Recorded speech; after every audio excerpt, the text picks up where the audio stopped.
कभी कभी ऐसा होता है ना कि कुछ मंदिरों की पूरे शहर में बहुत ज़्यादा ख्याति होती है। वहाँ भक्तों को मेरे होने का चाहे किसी भी रूप में बहुत ज़्यादा एहसास होता है। और बेशक ये उन बच्चों उन भक्तों की ही वजह से है जहाँ बैठकर बहुत सच्चे मन से आराधना की गई होती है। वहाँ परमात्मा की शक्ति का ज़्यादा अधिक एहसास होता है। लेकिन इसका ये मतलब नहीं है कि उस मंदिर में काम करने वाले या वहाँ से जुड़े हर एक इंसान में भी वही ईमानदारी हो। मैं तुमसे सच में ये कहना चाहूँगा कि ऐसे आँख बंद करके ना किसी पे यूं भरोसा मत करो। कोई इंसान तुम्हारे साथ कितना अच्छा हो सकता है और तुम्हारे पीछे कितना खराब हो सकता है, या वो जो दिखता है वो तो वो हो ही नहीं सकता, कुछ और ही हो सकता है। ये तुम सोच नहीं सकते, इस चीज़ की तुम कल्पना भी नहीं कर सकते।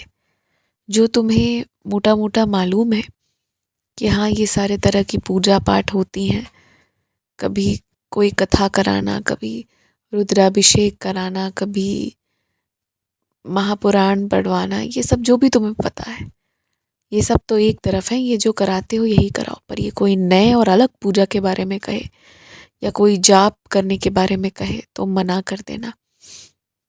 क्यों मैं तुमसे ऐसा कह रहा हूँ ना, क्योंकि अगर तुम्हें पता नहीं है, तुम्हें जानकारी नहीं है और कोई कुछ भी पढ़ देगा तुम्हारे लिए, तो पैसे तो बदले में देखो अच्छे से लेगा ही। पर एक बात समझो, तुम्हें न्याय दिलाने के लिए तुरंत किसी के साथ उसके साथ बुरा कर दिया जाए, ये तो न्याय का तरीका नहीं है ना। जल्दबाजी में शत्रुओं का विनाश करवाना, ये वो ऐसी वैसी तरह तरह की चीज़ें लोग इन चीज़ों में फंसा सकते हैं। इनमें तुम कभी मत फंसना, मैं तुम्हें यही समझाना चाहता हूँ। क्योंकि अगर तुम ऐसा कराओगे तो फिर ये तुम्हें ही भुगतना पड़ेगा। क्योंकि ऐसा हो ही नहीं सकता कि परमात्मा के विरुद्ध कोई चला हो और वो चल दिया हो, बस उसे रुकना पड़ता है और उसे वापस उसी रेखा पर आना पड़ता है जहाँ से उसे शुरू किया था। तो इसलिए ध्यान रखना इस बात का कि मंदिर अनेक हो सकते हैं, उसमें शक्ति मेरी बहुत मौजूद हो सकती है, कभी हनुमान के रूप में, कभी शिव के रूप में, कभी दुर्गा के रूप में, कभी काली के रूप में, किसी भी रूप में।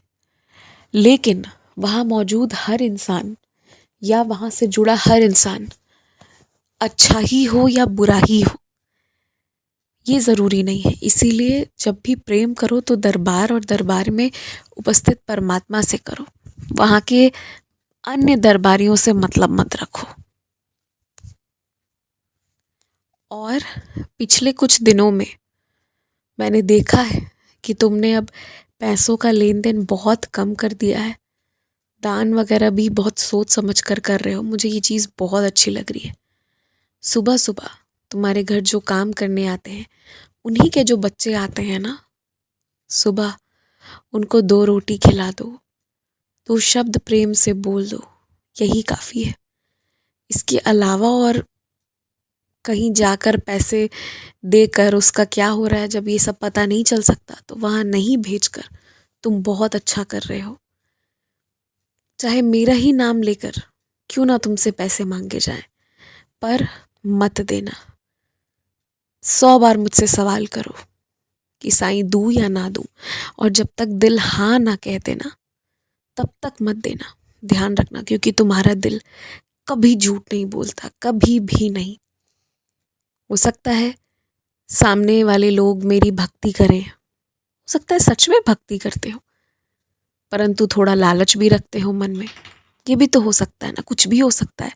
इसलिए सब कुछ क्षमा करना, किसी के लिए मन में गलत मत सोचना। लेकिन हाँ, किसी को भी पैसे देने से पहले, कहीं भी दान करने से पहले पूरी जानकारी प्राप्त कर लो और ये भी देख लो कि क्या तुम जहाँ दान कर रहे हो और तुम जो सोच कर रहे हो, क्या वो उसी लिए लिया जा रहा है या किसी और वजह से, या वो कहीं और जा रहा है।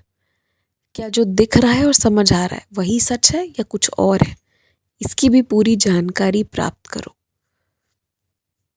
मैं तुम्हारे लिए ये भी एक बात, एक प्रस्तावना रख रहा हूँ तुम्हारे सामने। अगर तुम्हें अच्छा लगे तो तुम हामी भरना, वरना कोई बात नहीं।